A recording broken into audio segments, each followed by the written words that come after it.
you tell us a little bit about drama therapy? Give us a little intro here. What are we getting into? Sure. Well, first, I just want to say thank you so much for coming, and for you at home who's listening, and just thank you for giving me this time to be with you and for me to be part of your journey. I just want to thank you. Um, Before I tell you about drama therapy, I just want to let you know that sometimes some of the things we're talking about or some of the experiences you may have while we do drama therapy may bring up some emotions. And I just want you to take care of yourself. If you feel like you need to take a break, take a break. If you feel like you need to step out for a moment, that's fine. Participate in the way that you want. This is for you, and this is your journey. So you do this class however you want to do it. So I just wanted to start with that. But let me share my screen and tell you a little bit about drama therapy. All right. So drama therapy. This definition is actually from the North American Drama Therapy Association. And you can check out their website. They have a lot of great information about drama therapy. So I just figured I'd do an introduction from them. So what is drama therapy? Drama therapy is an embodied practice that is active and experiential. This approach provides the context for participants to tell their stories, set goals, and solve problems, express feelings, or achieve catharsis.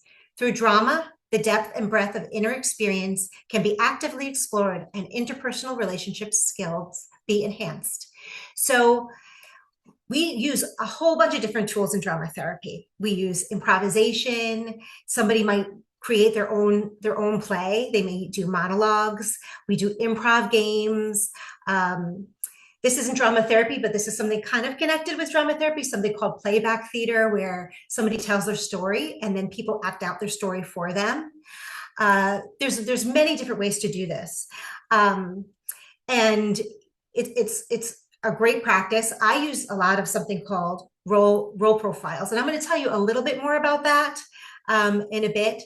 But something that's different in drama therapy, different than maybe talk therapy, is you might come in the room and a lot of times a therapist will ask, how are you feeling? Well, a drama therapist would ask the same, how are you feeling? How is your week?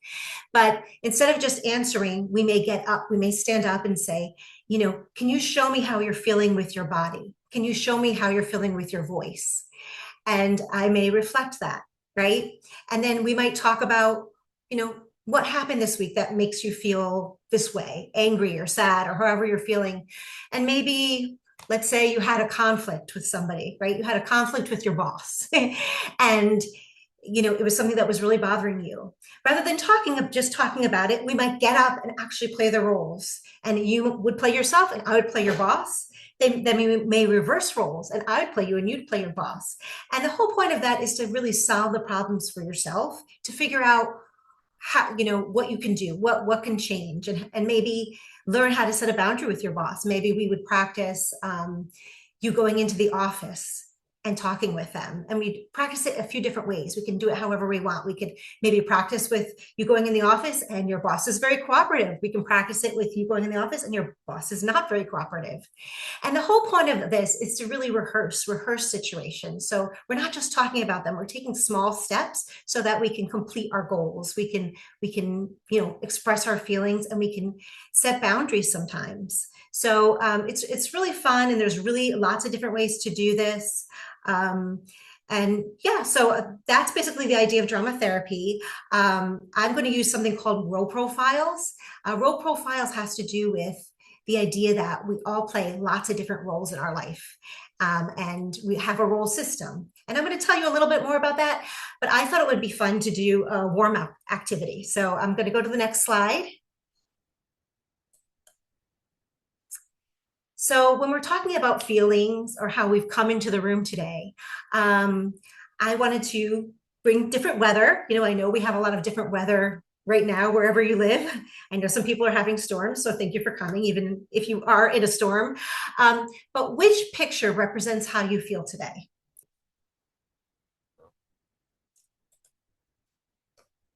So since we're waiting in the chat, I'm going to start and pick one. I think I'm feeling like number 6 today. And the reason is, first of all, I think that the lights in the city are beautiful in this picture, and the sky is really, really pretty. And there's a lot of electricity. And that's sort of how I feel. I feel very, very high energy. Also, it looks like there's a little bit of a storm coming, but I don't know how you guys feel, but when there's a storm coming, I sort of feel an excitement in the air. Like I can feel that energy. And so that's sort of how I'm feeling, a little bit nervous, a little bit energetic. So I really like number 6. Oops. Let's see. Number 5. RC said number 5, she's still a little sick and feeling blown around and don't know where to put my energy. Yes, that makes sense. Feeling like a tornado, like you're being blown around. And thank you for coming, even though you're sick, RC. I really appreciate you being here. Sherry said she's number 8. I feel hopeful and excited to go on the adventures I'm going on. Ooh, that's wonderful, Sherry. I love that. And there's a lot of excitement in that picture, a double rainbow and a beautiful cloud. Ooh, Lindsay says number 3, I see a dome of protection. Number 3.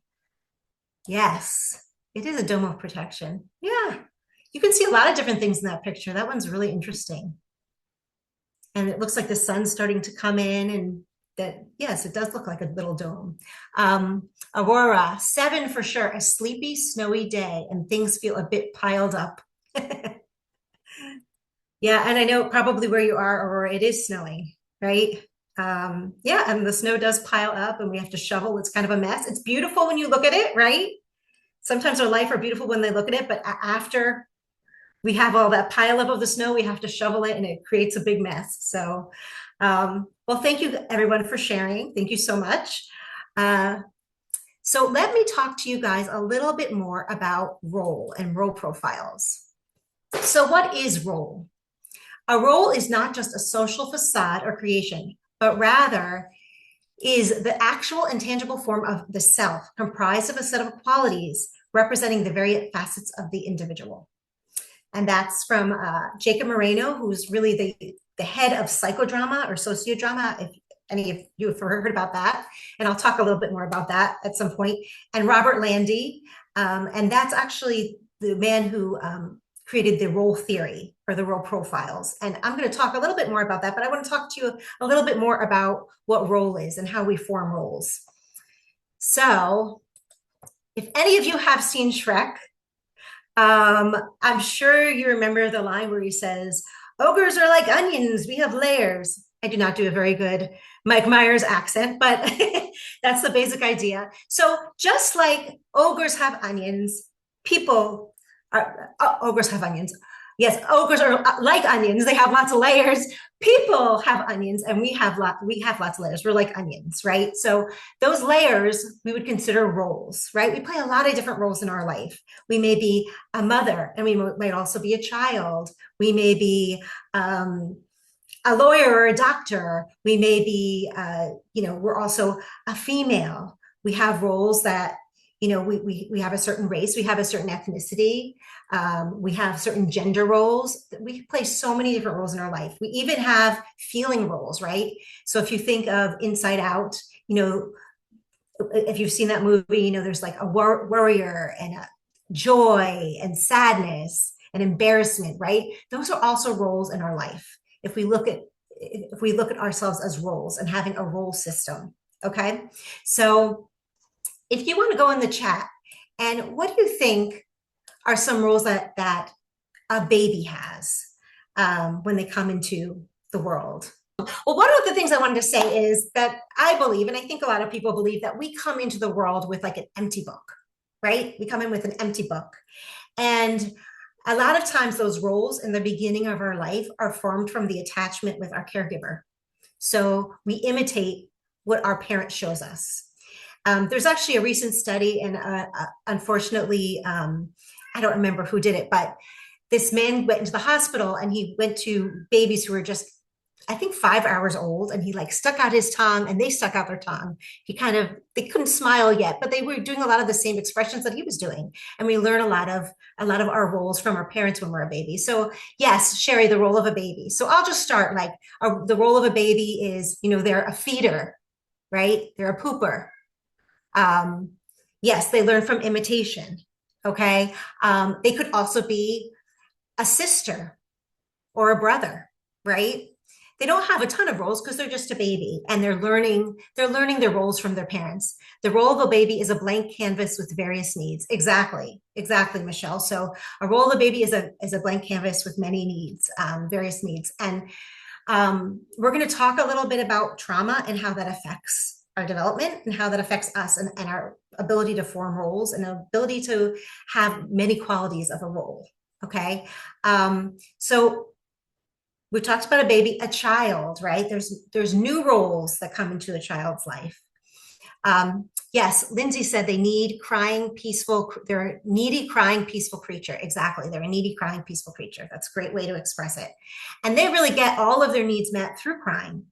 So we'll talk about, just a little bit briefly about, if they're crying and their needs don't get met, what happens? You become a child, right? And so you're going into school, you become a student.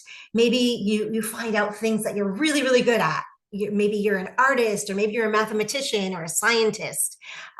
Maybe you're an athlete. You may be, again, a sister or a brother. You may be a warrior. You may be a kid who has a lot of anxiety, or you may be a warrior, that you see yourself as really, really powerful. So there's all of these different roles that come as we grow and get older. Our onion gets bigger and bigger and bigger. And then we're an adult, right? So what are some roles that you would think of when you think of an adult? What are some additional roles they may take on in their life? A parent, yes. A lot of adults become parents, right?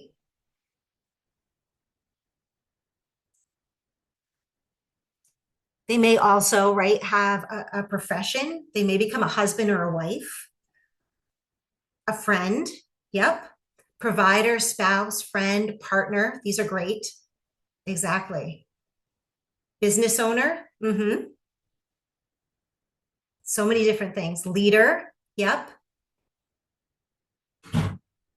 Caretaker. Yeah. Sometimes children are also caretakers too, and we're going to talk a little bit about that. These are great. Thank you, guys. And then when we get to our being a little bit older, right? What are some roles that we would think of someone who is older, right? They may be an elder or grandma, but what other roles would they play that may be different than a parent or an adult, an older adult? A grandparent, an advisor, right? They may be a parent, a grandparent, and a great grandparent. And the adult could also be a parent, and they could be a child, right? Because they're a child to someone, but they're still a parent. These are great. Thank you so much, guys. A dependent, yes, a dependent. Just like how we start as a baby, we're really a dependent. Sometimes as we get older, we become a dependent as well. So these are all different kinds of roles that we play in our life to form our big onion, right? So I want to talk a little bit about, just briefly, about trauma and how it affects people. And everybody's experience of trauma is differently. So I don't want to say this is your experience or anybody else's experience. This is just kind of looking at it from the role profile standpoint, right? So imagine there's a little boy and he's born into a family and he's crying, because that's what babies do, right? They cry, they need to eat, they need their diaper change, they poop, all of these things, but they really get their needs met through crying when they're little babies because they can't talk. And maybe there's a lot of fighting in the house, or maybe for whatever reason, the parents aren't, attuned to the child. They're not connected with the child. And so they're not really developing that relationship. So what might happen with that child? You guys can answer this as well, right? But maybe that child cries more. Maybe that child's going to completely shut down and not cry at all because it doesn't work. They're not getting their needs met by crying. Maybe that child's going to hurt themselves, bang their head on the crib or do something to try to get their parents' attention, right? And so that role of the baby is becoming very limited, or that role of the baby is kind of adapting and changing to the environment. And they're learning from their parents what kind of roles is a mother and what kind of role is a father, or a mother and a mother, or whatever type of relationship they're seeing. Okay. And then they go into school. Let's say this little boy goes into school and he can't focus in class, obviously, because all this stuff is happening at home and he's trying to get attention. So he's really hyperactive, or maybe he starts fights. He doesn't get along with a teacher. He doesn't get along with the friends. So all of a sudden now, this kid is experiencing all these things. And a lot of times they get labeled, right? I'm sure you've heard all these labels that kids get. This is the problem child. He's oppositional. He can't concentrate. He's not a good student. He's not smart, because maybe they're not doing well in school. That child might be really, really smart, but they can't focus because they're surviving. They're surviving with the trauma that's going in their life. That's the only role they can play right now, and that's okay. They're working really, really hard to survive. So all of these things are happening, and a lot of times in our homes, sometimes we also get labeled with things. We get put into a role. So what kind of role do you think that kid would be labeled as in his family? A kid who's maybe acting out and isn't listening and maybe has like extreme tantrums. What kind of role do you think he may have been given, that someone gave him? Bad, right? Bad, maybe a troublemaker, problem child. Yep. A lot of times these kids are, sometimes somebody might disrespectful, attention seeker, annoying. Absolutely. And when you get all of these labels, and when I say, I kind of use labels and roles together, because a lot of times somebody's given a label. Somebody writes in that book, that empty book that can be filled with anything. They write into that book a label. ADHD, many diagnoses. Yep, sometimes kids get those diagnoses at that time. 6, 7, 8 years old. As they get older, oppositional defiant disorder, explosive disorder, all these things. And they may have that, but they're being labeled with all of these things, and that really affects that person. That really affects that child, of course, because they internalize that, and they start to feel like, I'm stupid, I'm bad, I'm loud, I take up too much space, I'm a brat, or whatever they're called. They start to internalize that, and those become roles, right? Sometimes they become that scapegoat of the family. They may have a whole bunch of problems in the family, but they become the one who's to blame, even though they're not. They have done 1,000% nothing wrong. And if this is one of your guys' experiences and you grew up in a home like this, I just want you to know you did absolutely nothing wrong. And we really become the role of the survivor. We're functioning to survive because that's what you have to do in that kind of situation, right? And then sometimes as adults, this can also happen. We can get labeled as things.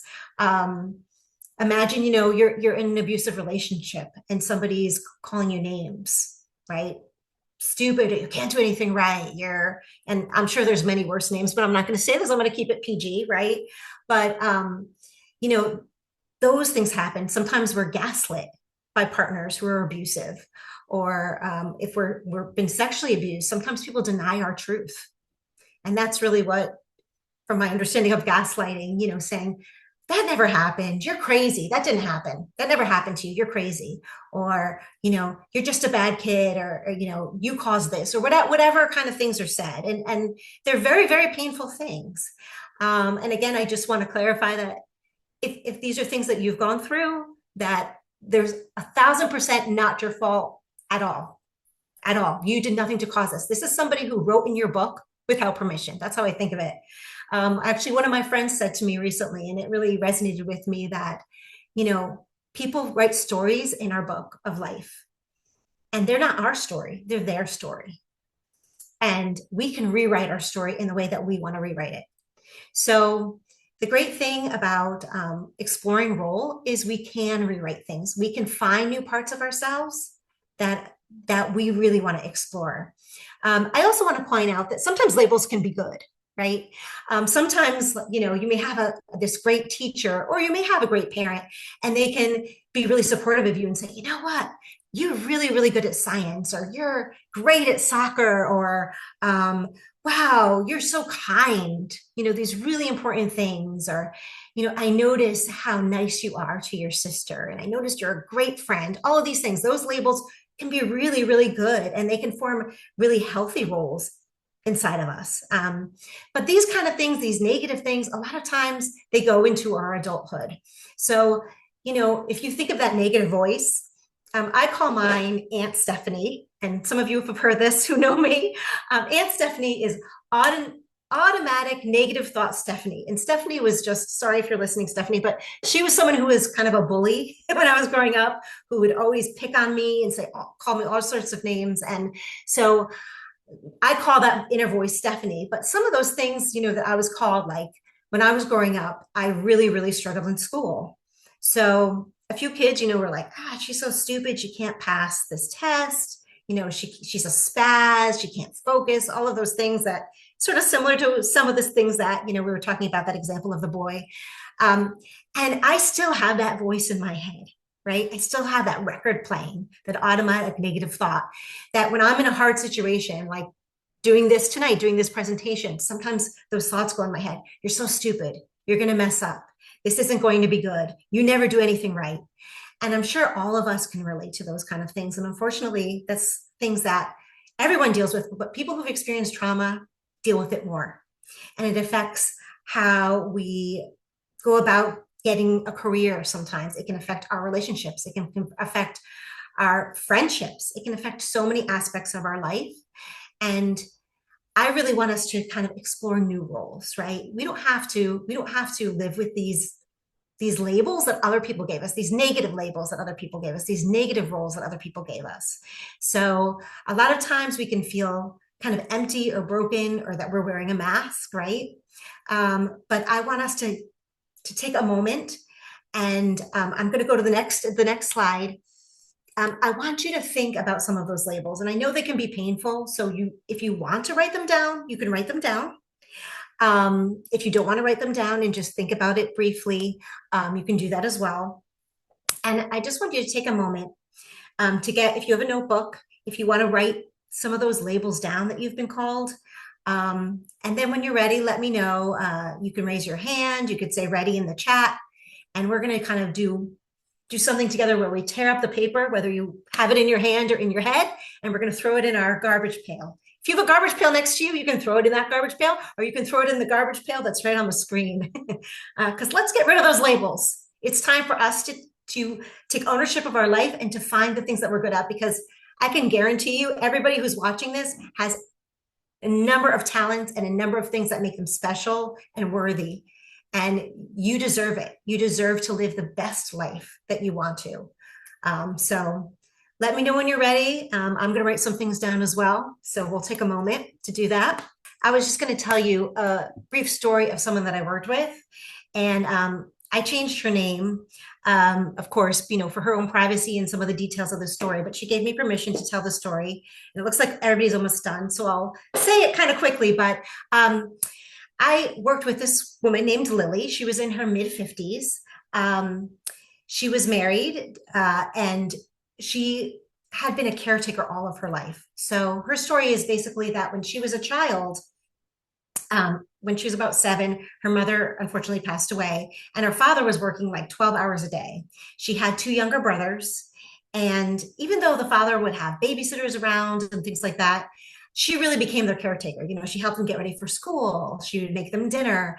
A lot of times, they didn't have a lot of money, and they would hire babysitters who maybe weren't the best. Sometimes they were actually verbally abusive. They'd call them stupid, shut up. They were just not always the nicest. So she really was the protector of her brothers, and also really their caretaker. She took care of them. She made dinner for her father. She took care of her father. She knew he was exhausted, and she really had no time to play.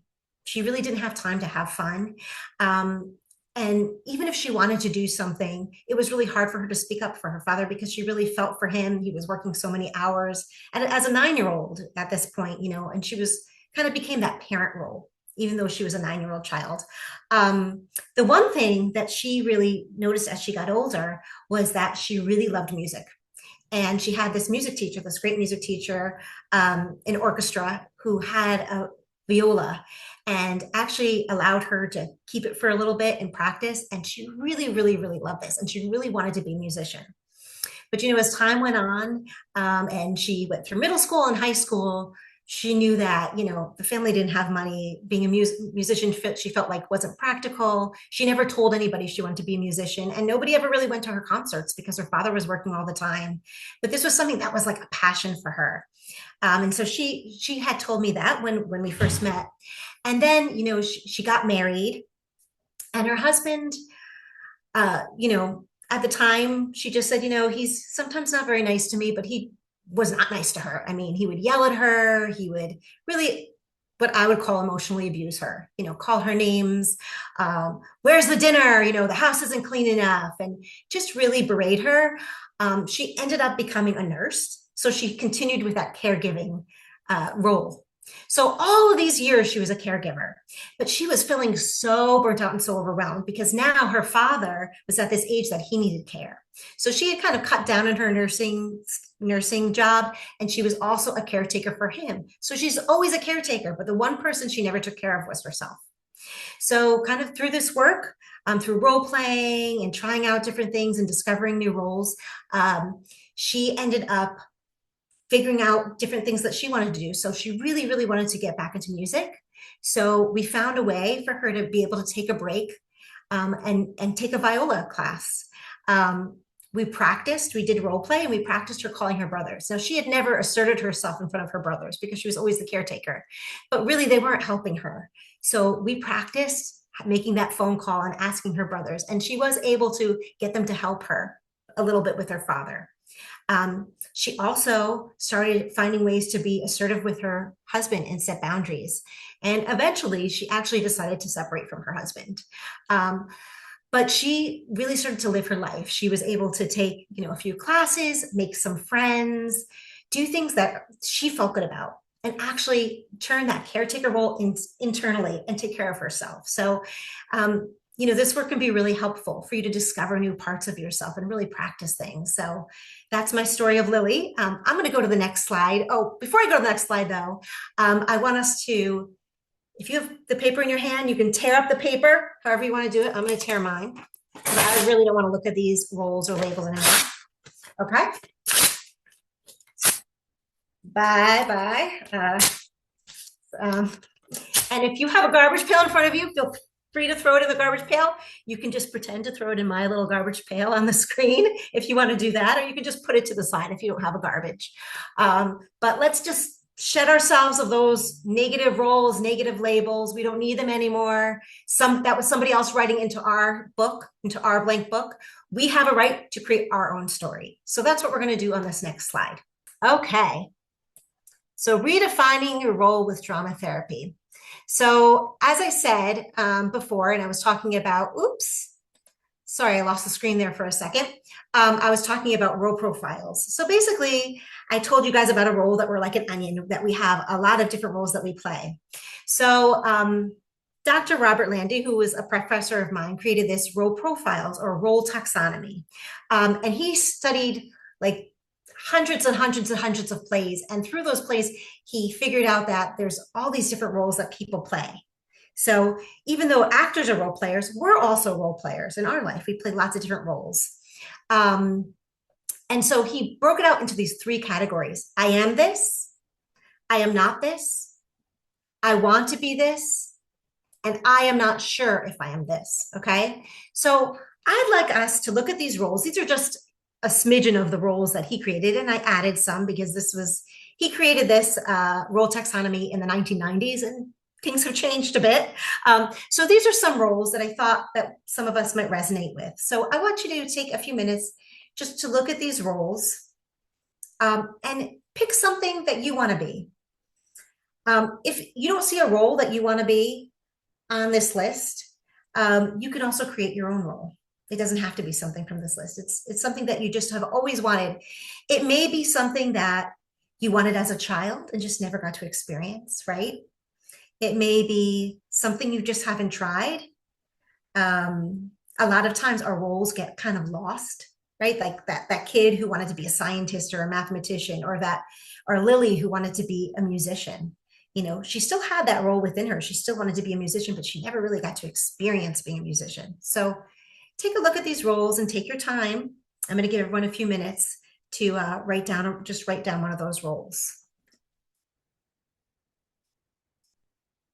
Ooh, RC has 4 or 5. I know it's hard to narrow it down. And we're gonna, you know, if you guys come to my workshop, we're gonna do more of this. We're gonna look at more roles, and we're gonna create stories and monologues and a whole bunch of stuff. But Yeah, unfortunately for this exercise, we're trying to narrow it down to one, even though it's hard. But we will explore some other roles another time, I promise. If you want to add later, you can. Otherwise, we'll move on to the next activity. Okay, so let's work on rewriting our story or starting a new chapter in our book. Okay, and if you have a paper and a pencil, you can write this down. This is kind of the first part of creating this role and embodying this role. So part one, the first thing you want to write is I am a, and your role.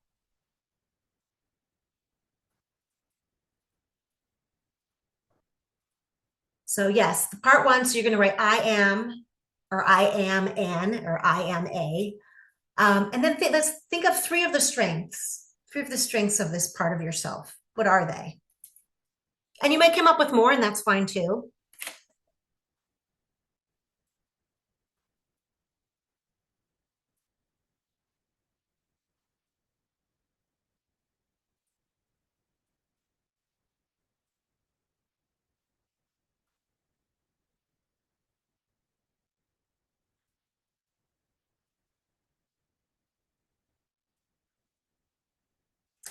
And when you're done with that, think of something that for you is a goal, right? You're taking on this role. What is something, just a small goal for the week? And this could be something tiny. It doesn't have to be like a big thing, like I'm going to move out of the country. But it could be a small little thing, like I'm going to call a friend and see how they're doing, or I'm going to tell someone that they hurt my feelings, or, I'm going to go to a yoga class. It could really be whatever you want it to be, but it's kind of taking a step towards that, becoming that role that you want to be.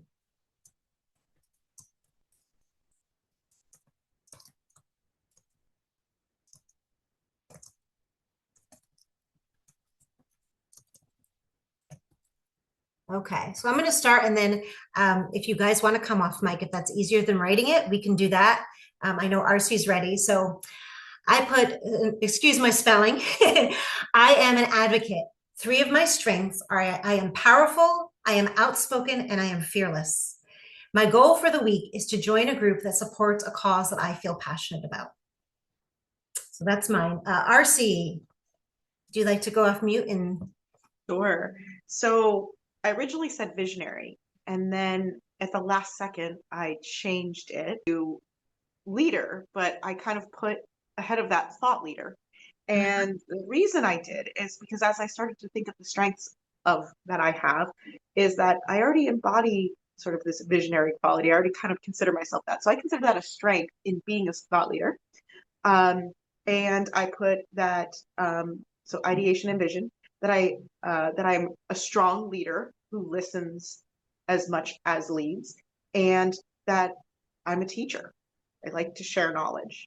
And my goal this week is to write an article from my what I call my idea bank. I have a content bank that has thousands of ideas that I get in the middle of the night, and I half write a blog, or I write the idea and I never finish and publish. So my goal this week is to pick one and publish it. awesome. I love that, RC. That's great. That is great. And I will check in with you too to see if you Oh, achieved I know you the will goal hold for me the week. accountable. Let me Absolutely. check in with all of you guys. Okay, Michelle, I am an advocate, empath, and creative leader. Great. Three of my strengths are I am a good listener, encourager, and have a great sense of humor. My goal for the week is to complete my new website. Ooh, yes, that's an awesome goal, Michelle. Very exciting. I can't wait to see it. Very cool. Thank you so much for sharing, Michelle. Okay. Lindsay said, I am a mom, leader, and empath. My strengths are energy, patience, and consistency. And her goal this week is to push out more content and PR. That's awesome. You go, Lindsay. Very cool. I love it. I love it. So Sherry, you're still welcome to write in the chat. We're going to move into the next exercise, but take your time. There's no rush in doing any of these, but just for the people who've done it. Now, we are going to talk about the second part of this. So a lot of times when we set goals, it's not super simple, right? things kind of get in the way. Um, and so it's always good to kind of look at what are the obstacles. It's sometimes not a bad thing, but we always, sometimes it might be that voice in your head, right? Like I had talked about Aunt Stephanie. It could be an inner critic. It could be a feeling. So maybe I think somebody here expressed that they were fearful of doing this, that it was kind of taking a huge step and there was some fear involved. Or maybe it's hard to reach your goal because you feel angry, or because I don't know, there's another role in your life that's kind of blocking you from reaching that goal. So I want you to think about that a little bit. And it can really be anything. It doesn't have to be like, that inner voice or inner critic or inner bully. It can be anything that you see as an obstacle. It could be another person. Maybe there's another person that's an obstacle, or somebody else's emotion that's an obstacle, right? Maybe you want to accomplish something, but maybe you have someone in your life who's holding you back. And not to make them feel bad, but this is just kind of an exercise for you. So once you think of your obstacle, and I'm going to type mine. Procrastination, Sherry said. I said fear. That's a big one for me. Just fear of doing things and trying new things and putting myself out there. And procrastination, yeah, that's a big one, Sherry. A lot of us feel that, and it's really hard to, reach our goals. Sometimes we get stuck in that. Aurora, mine is fear of not being seen as genuine. Good one, Aurora. Yep. RC said emotional energy drain. Absolutely. Support system lacking. Yep. Sherry said imposter syndrome. Oh, yeah. That's a big one. That's a big one. Lindsay said life just transitions that are a big distraction and energy suck. Yep. That is a tough one, right? Sometimes our schedules are so full that we have these goals, but it's really hard to do it. Or sometimes we get exhausted. I don't know if anyone else feels like that. By 2:00, I am exhausted. Michelle raised her hand. Okay, Michelle, you can go. I don't know if I can turn you off mute. Can you turn off mute? Yes, I'm off. Michelle. So I would like to be a dreamer, and I don't want to take up too much space here, but Yeah. I don't even know how to communicate the obstacle because I'm a logical person. I have the logical side of my brain works really well, and also the creative side of my brain. But in my childhood traumas and all that, I didn't have time to be a dreamer. Mhm. So where other children were dreaming of what they're going to be when they grow up and all the things, I had one thought of what I wanted to be when I grew up, and that was probably when I was 5. Post 5 years old, I didn't dream anymore because that's when the trauma, forced its way into my life. So I was always in survival mode and taking care of my younger cousins and protecting them, and always shifted into this adult role at a very young age. Mhm. So I've had the most difficult time dreaming. Like, I am task driven. I can have goals, I create goals, but the concept of opening my mind to the sky is the limit. When we dream, that's that space that we reside in. I can do anything. I've never had the I can do anything concept. So I don't know how to communicate the obstacle to being a dreamer. I hope I that think made you're sense. communicating it really well. It doesn't have to have a name, right? Mhm, mhm, That you maybe part of the obstacle is you've never done it before. It's something new, right? Part of the mhm, obstacle might be your childhood experiences. mhm. It doesn't have to be like a word, or it doesn't have to be a feeling, but um, yeah, that makes a lot of sense. Exactly what you're saying. It's something new. You Yeah. haven't had the chance to explore this role. And, Mhm. I also want to commend you for exploring it. Um, Thank you. yeah. So thank you so much for sharing, Michelle. Thank you. And Aurora says, I can relate to this too, right? Yeah, I think a lot of us can relate to what you're saying. Sometimes we don't have the chance to play or dream or be what we want to be. Mm-hmm. For sure. So we have one more role to explore here. If you think of a guide role that can help you face the obstacle and achieve your goal, a guide role can really be anything that supports you. It can be inside you or outside of you, right? Sometimes a guide role might be, you know, somebody in your family, or it might not be someone in your family. It could be a friend. It could be a therapist. It could be something internal, like it could be, you know, your own inner child or the elder part of you talking to you. It can be a higher power, right? It can be somebody that you pray to and believe in. That's your guide. So I want you to think about that a little bit. And the guide role is really to kind of help you reach your goal and to work through that obstacle so that you can get to your goal.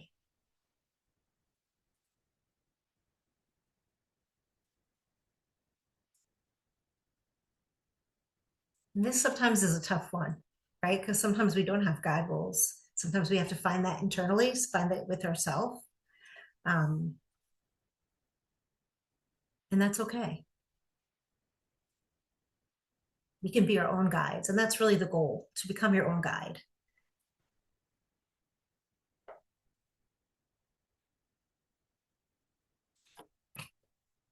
Sherry said, it would have to be someone older and wiser than me, like a grandmother, spiritual guide, God. Michelle said, my guide roles are God and my selected family. Beautiful, guys. Archie said, or a coach who has walked this path before. Positive peer support. I love that. You guys have been amazing. Thank you for opening up and sharing with me. I love all your goals, and thank you for sharing your problems and your guide. And just thank you for sharing your story with me. It's a privilege to be here with you guys and to be a witness to your stories and your experiences. So thank you. That's a good one, Sherry. She's always right. Yeah, that's true. Your intuition is always right. I love that. So I just wanted to do one more exercise before we close up today. And in the future, if you guys come back to my workshop, we're going to work more in these roles, creating our story, creating monologues for each of these roles. But thank you guys for being here today. So we're going to do one more exercise. If you want to put one hand on your heart and one hand on your stomach. Okay. Take a deep breath and let it out. One more time. Deep breath in and let it out. And repeat after me. May I be happy.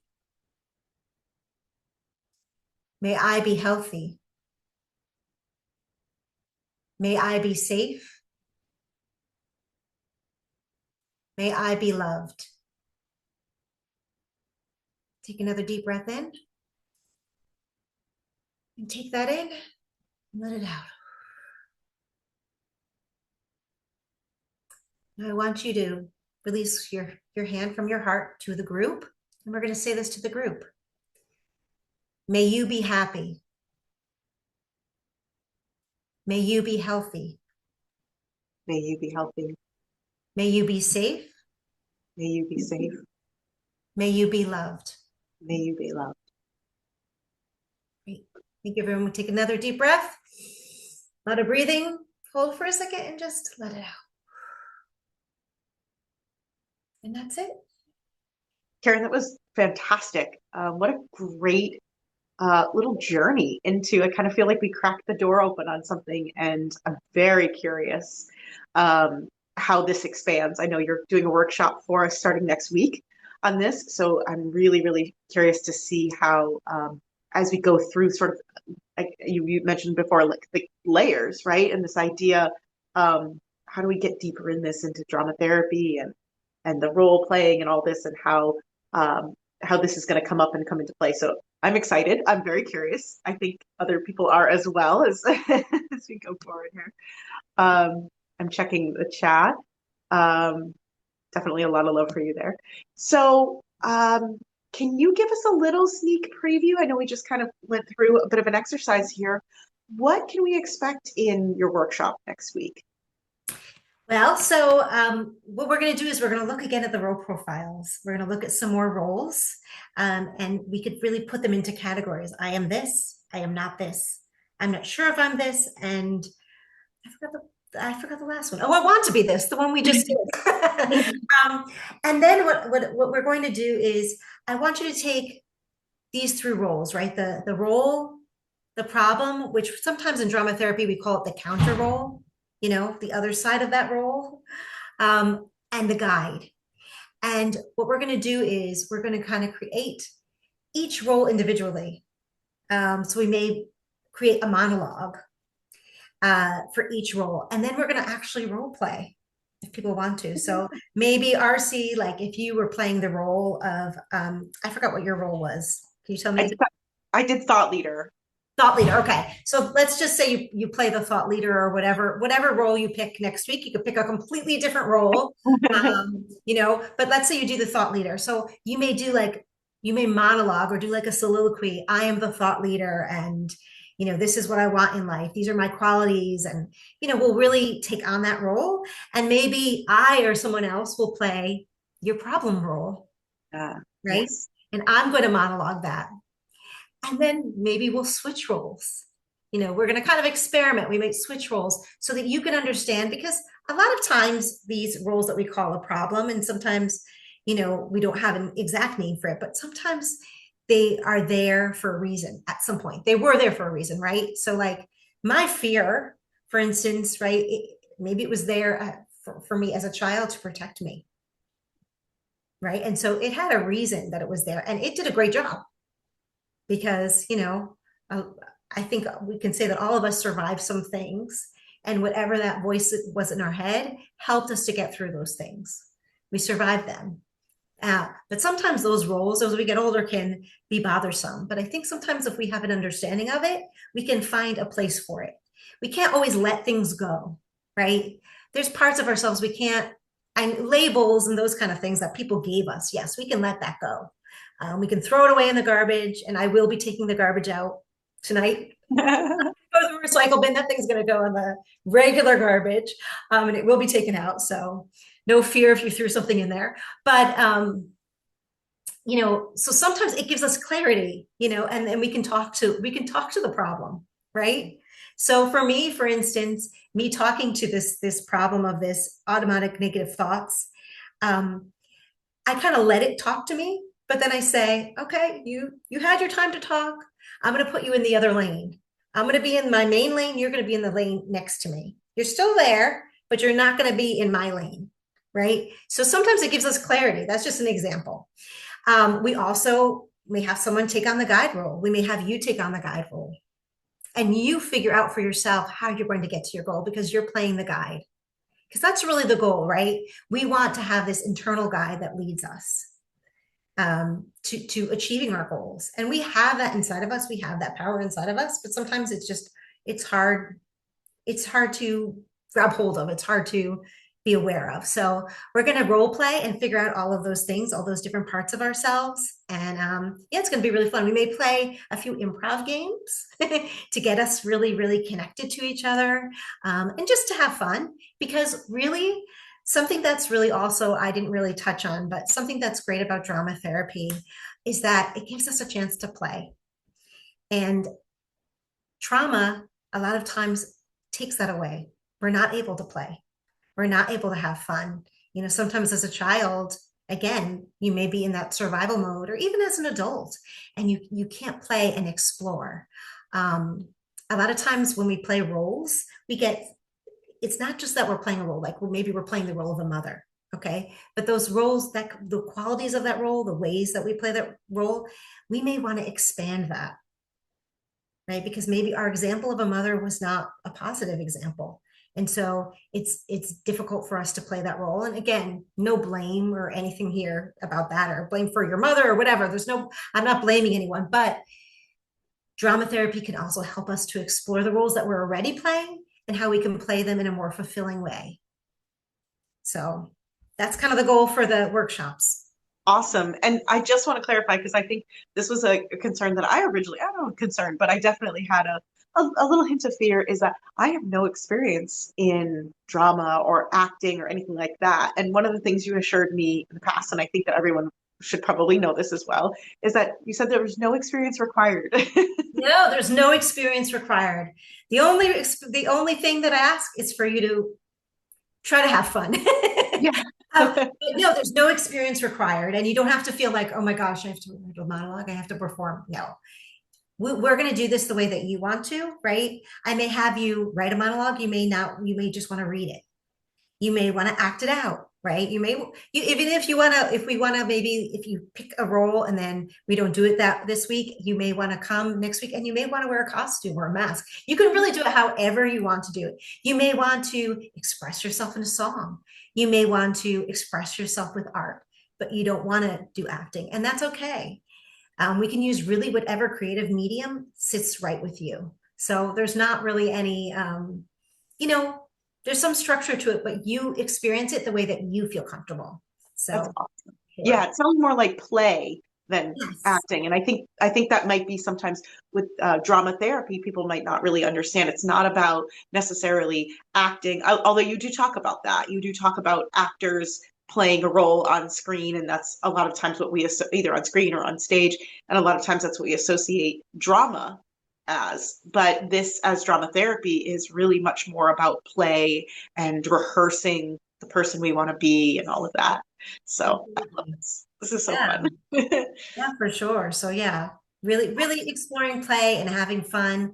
And just to clarify too, one of the reasons that we play role, right? And that, sometimes I encourage people to, they don't have to, but sometimes we may use costume or masks or all of these kind of things. Um, is because sometimes for some people, it's hard to sit and talk about your story or talk about yourself, even your feelings, your story, and for some people it feels comfortable, but for others it doesn't. And so role gives us a way to express what's going on with us without actually having to say it ourselves, right? Because when we play a role, if you think of an actor who's playing a role, um, they're taking on the qualities that are different than them, but they're also putting part of themselves in it, and that's what makes it enjoyable to watch, right? Because you can relate to them. So they may be, play a British doctor, and they may not never have been a British doctor, so they're taking on that role, but they're putting themselves in that role. And so by doing that, it's a way for us to express ourselves without having to sit and just like, okay, here's my story, here's what I'm going through, these are actually things that happen to me, and these are the conflicts. We can do it in role because sometimes that just feels more comfortable for people. Absolutely.